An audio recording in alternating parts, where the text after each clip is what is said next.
భూముల మీద ఉన్న ధ్యాస, కమిషన్ల మీద ఉన్న ధ్యాస సీతారామ ప్రాజెక్టు మీద లేదు. ఖమ్మం జిల్లా ప్రజల మీద లేదు. ఖమ్మం రైతుల మీద లేనటువంటి పరిస్థితి కనబడతా ఉంది. ఓపిక పట్టిండ్రు, 2.5 ఏళ్ళు ఓపిక పట్టిండ్రు. ఇవాళ ప్రజలకు అర్థమైంది ఈ ప్రభుత్వం చెయ్యదు. ఈ మంత్రులకు, ఈ ముఖ్యమంత్రికి కమిషన్ల మీద ఉన్న ధ్యాస ప్రజల మీద లేదు.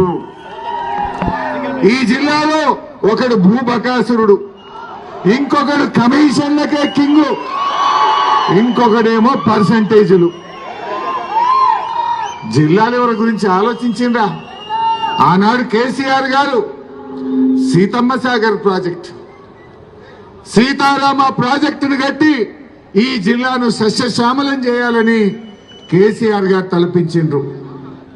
బీఆర్ఎస్ హయాంలో 8.5 కోట్ల రూపాయలు సీతారామ ప్రాజెక్టు మీద ఖర్చు పెట్టాం. ఈ గవర్నమెంట్ వచ్చినాక పనులు జరుగుతున్నాయా? 2.5 ఏళ్ల నుంచి సీతారామ సాగర్ ప్రాజెక్టు పండబెట్టిండ్రు.